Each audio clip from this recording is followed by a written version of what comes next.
मैं नरेंद्र सिंह पंवार, मेरे YouTube channel Shri Vinayak maths digital class में आपका स्वागत है। आज हम सेकेंडरी बोर्ड परीक्षा जो होने जा रही है उसका सीरीज सी का तीसरा सेट आज हम आपके सामने बता रहे हैं किस तरह से सवाल हल होंगे। द्विघात समीकरण 4x² प्लस 4√3x प्लस 3 को पूर्ण वर्ग बनाकर पूर्ण वर्ग विधि से हल करना है तो कैसे बनाएंगे हम देख लीजिए। हल पहले हम लिख दें, दिया है क्या दे रखा है 4x² प्लस 4√3x प्लस 3 बराबर 0। अब इसके पूर्ण वर्ग विधि में जब भी हल करेंगे तो ये एक चीज पहली स्टेप बाय स्टेप ध्यान रखना। पूर्ण वर्ग में पहली विधि में ये होता है, पहली स्टेप ये होती है कि x² और x एक तरफ और बचा हुआ अचर चर राशि एक तरफ, अचर राशि एक तरफ। ये चर राशि 4x² प्लस 4√3x, ये चर इधर और अचर राशि को इधर लाए तो प्लस का क्या हो गया माइनस। अब फिर हमें ये देखना कि क्या x² के साथ कोई संख्या तो नहीं है। x² के साथ क्या है 4, तो जितना हो उसका भाग दे देंगे। तो यहाँ क्या लिख दूं, मैं चाहूं तो अगर पूरे नंबर लाना है x² का गुणा क्या 4, तो दोनों पक्षों में 4 का भाग देने पर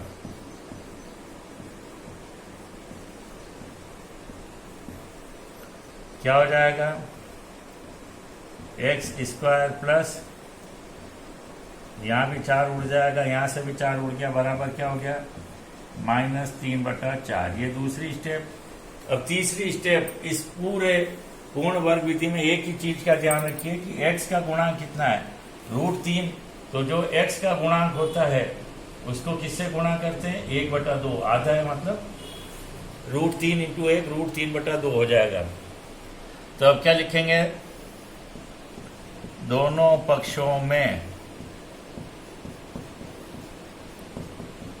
x के गुणांक के, ये लाइन हमेशा ध्यान रखनी है, गुणांक का क्या है आधे का वर्ग जोड़ने पर, ये फिक्स है लाइन। अब x का गुणांक क्या है √3 का आधा √3/2, उसका वर्ग कैसे जोड़ेंगे x² प्लस √3x प्लस √3/2 का होल स्क्वायर बराबर -3 प्लस क्या लिख दूं यहाँ भी √3/2 का होल स्क्वायर। अब ये अपने आप में वर्ग हो गया, लेकिन लिखने के तरीके को ध्यान रखना। अगर यहाँ माइनस हो तो यहाँ भी माइनस लिखेंगे, यहाँ प्लस है इसलिए प्लस लिखेंगे, बीच का पद प्लस है तो प्लस, माइनस हो तो ये x का वर्ग और लास्ट में क्या है √3/2। ये पूर्ण वर्ग बन गया, ये हो गया -3, √3 का वर्ग 3 और 2 का वर्ग 4। एक बार और एज इट इज लिख दीजिए x प्लस √3/2 का होल स्क्वायर, और ये क्या हो गया 4 लघुत्तम, 4 तिया 12 प्लस 3 क्या हो गया x प्लस √3/2 का होल स्क्वायर बराबर 12 में से 3 गए 9/4 -1। एक बार पुनः देख लेते हैं हम,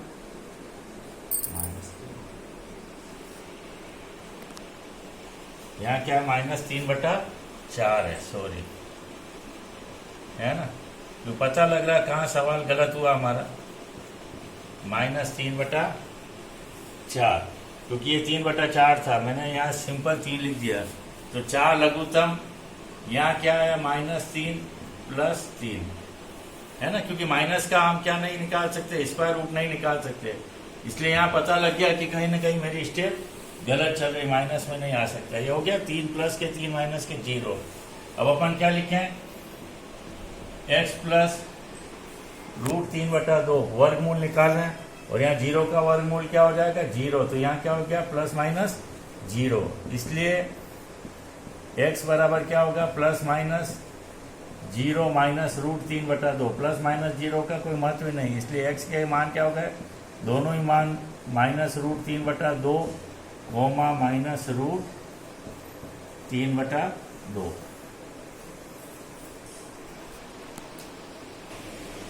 अब हम दूसरे प्रश्न पर आते हैं। उस AP का 31वां पद ज्ञात करो जिसका 11वां पद क्या है 38 और 16वां पद, 11वां पद दे रखा है, 16वां पद दे रखा है, 31वां पद निकालना है। ये 17वें सवाल पे आएगा। मैंने कहा समांतर श्रेणी का है। 16वां सवाल इससे पहले वाला 16वें नंबर पे आता है ना। अब ये इसमें हम क्या लिखेंगे, दिया है।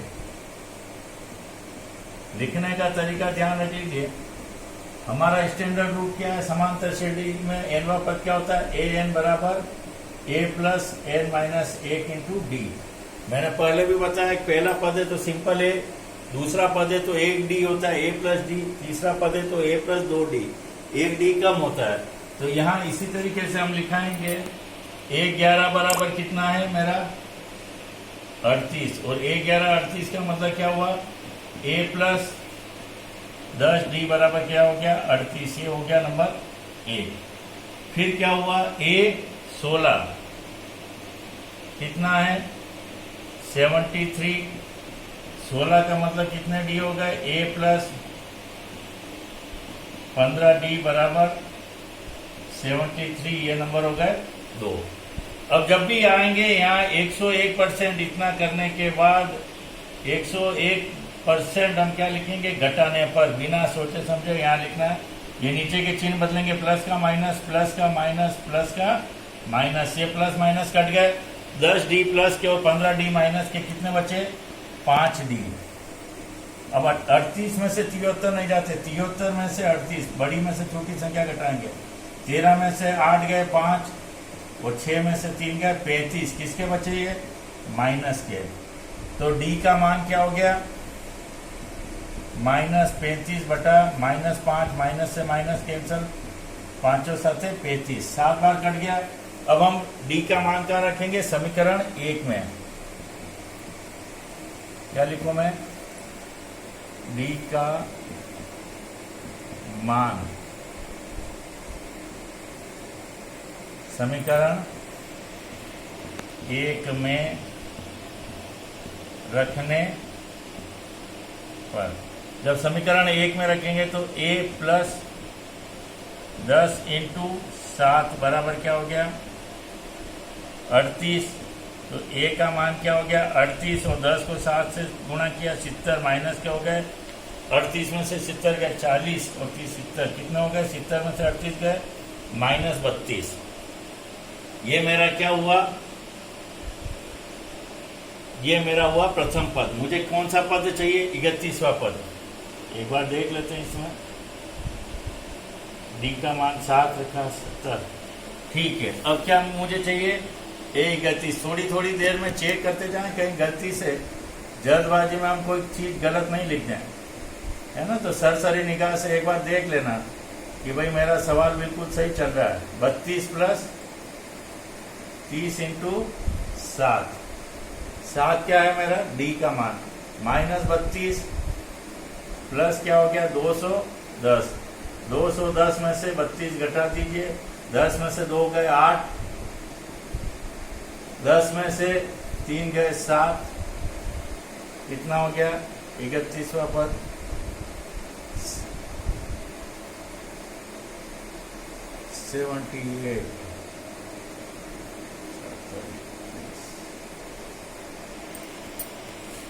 बंद करो। अब यहाँ उड़ा है तो मैंने क्या आया देखिए, इसको ढंग से कर लें। 10 में से 2 गए 8, ये हो गया 0।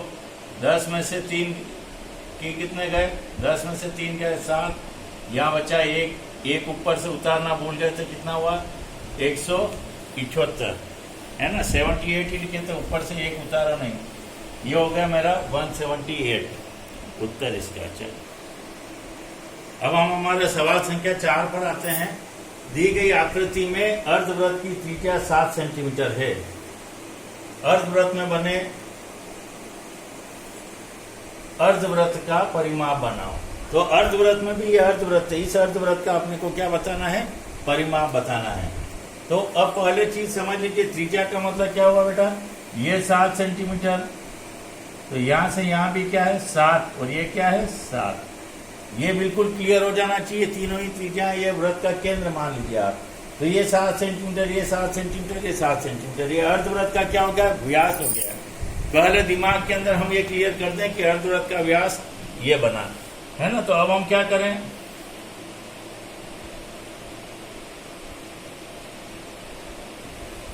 अर्धवृत्त में बने अर्धवृत्त का व्यास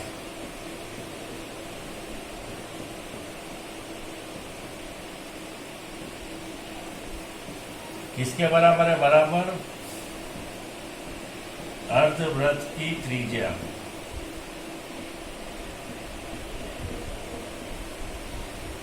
बराबर क्या हो गया 7 सेंटीमीटर, है ना। आप थोड़ा नीचे लिखेंगे, एकदम प्लेन में चलने देना, इकट्ठा आगे से आगे। अर्धवृत्त में बने अर्धवृत्त का व्यास बराबर अर्धवृत्त की त्रिज्या। अब हम क्या करें, इसलिए इसका क्या होगा, अर्धवृत्त में बने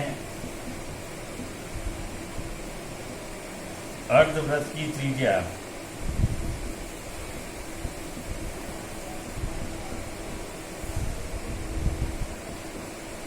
त्रिज्या व्यास का क्या होता है आधा, तो क्या हो जाएगा 7/2 सेंटीमीटर।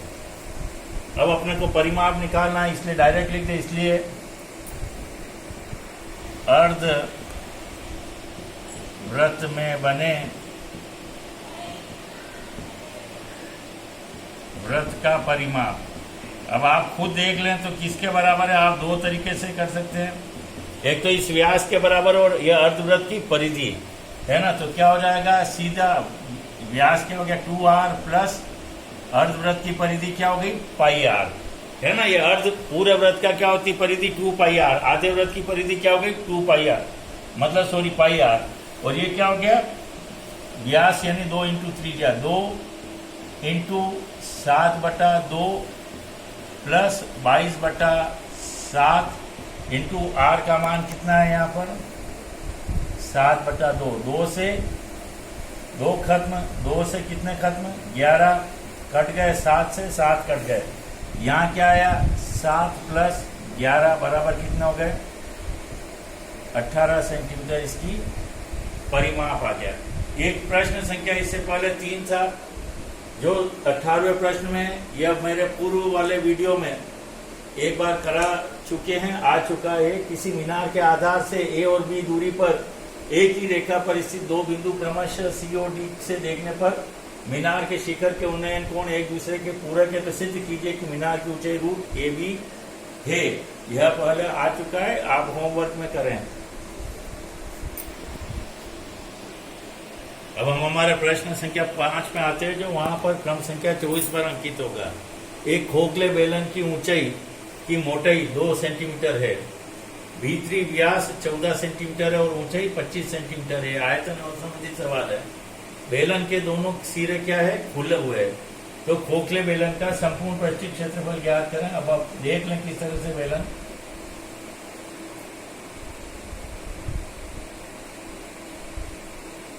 ये हमारा सिंपल बेलन होता है, लेकिन खोखला है तो एक परत और ये चढ़ी हुई है।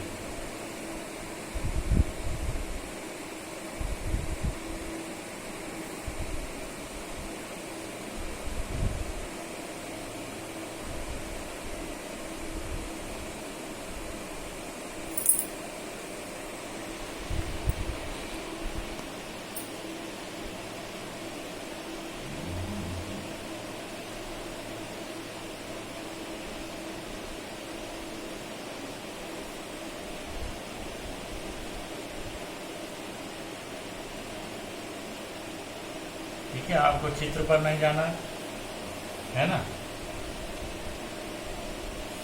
ये इस तरह का खोखला बेलन मैं केवल समझा देता हूँ। ये ऊंचाई आपको कितनी दे रखी है 25 सेंटीमीटर। थोड़ा सा चित्र सही नहीं बनता है, मैं से सीधी बात है। ये क्या हो गया, ये ऊंचाई है और ये कितना है 14 सेंटीमीटर का व्यास, यानी अंदर वाला दे रखा है, ये पूरा कितना है 14। ये जो मोटाई है यहाँ से यहाँ तक ये कितनी है 2।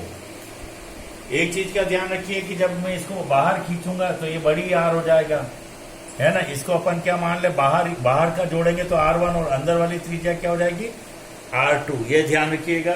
बाकी आपको वहां पर ये चित्र नहीं बनाना है, चित्र केवल मैंने आपको समझाने के लिए बनाया। तो अब अपन लिख दें क्या क्या दे रखा है।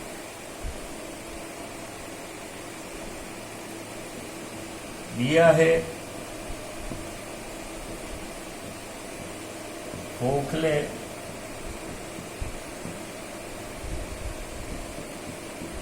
बेलन की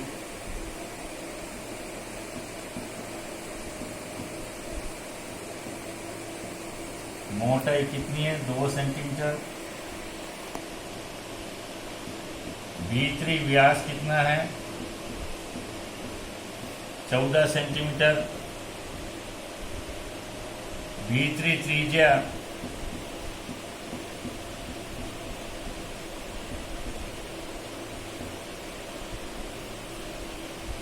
भीतरी त्रिज्या कितने हो गए 14/2, है ना 7 सेंटीमीटर। और अब क्या हो जाएगा मेरे को, बाहरी भीतरी त्रिज्या का क्या होगा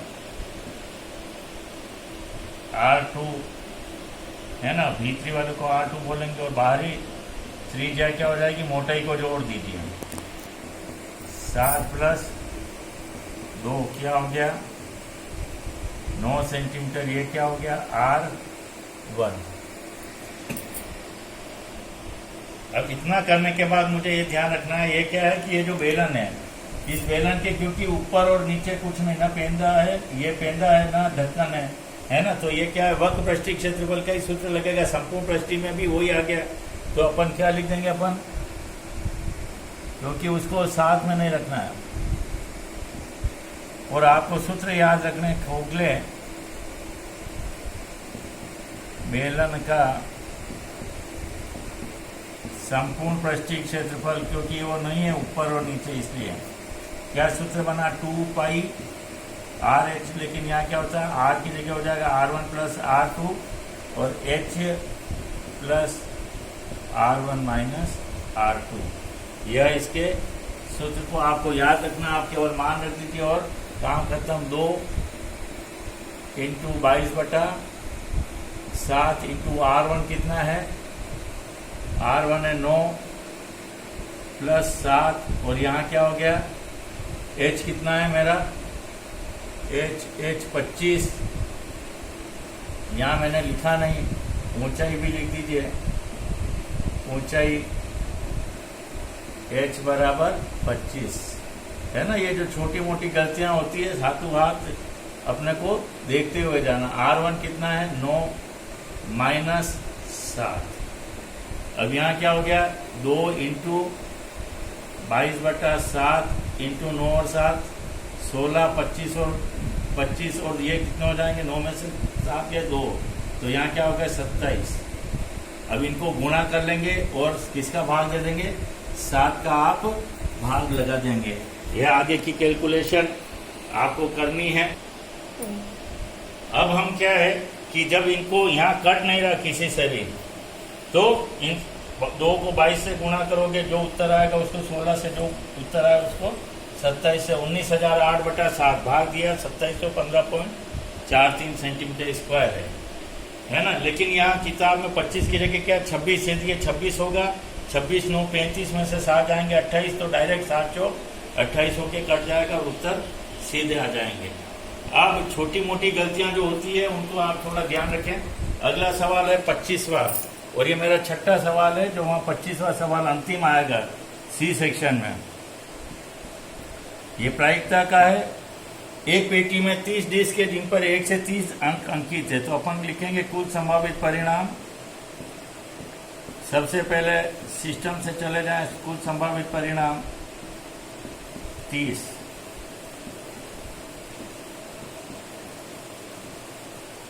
अब अपन क्या कह रहा है, यदि पेटी में से एक डिस्क यादृच्छा निकाली जाती है तो इसकी प्रायिकता ज्ञात करिए। दो अंकों वाली संख्या हो। तो पहले तो हम सूत्र लिख लें प्रायिकता पीई बराबर घटना ई के अनुकूल परिणाम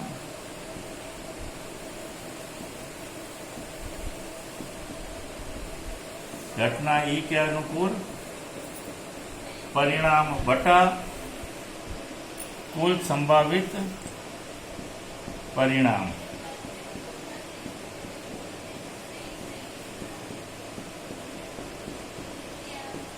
अब इसमें पहला क्या दे रखा है, 2 अंकों की संख्या। तो जब 2 अंकों यानी 2 डिजिट हो जानी चाहिए, 10 से जाके 30 तक सब 2 डिजिट ही है, 2 अंक है।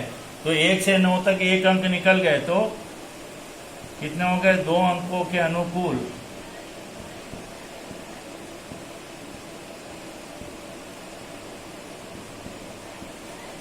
परिणाम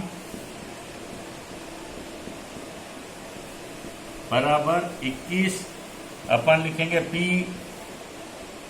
2 अंक की संख्या 21/30। ऊपर छोटी नीचे आएगी बड़ी 7 बार, और ये क्या हुआ 10 बार। खत्म। अगला क्या आएगा, एक पूर्ण वर्ग संख्या। तो पूर्ण वर्ग संख्या के अनुकूल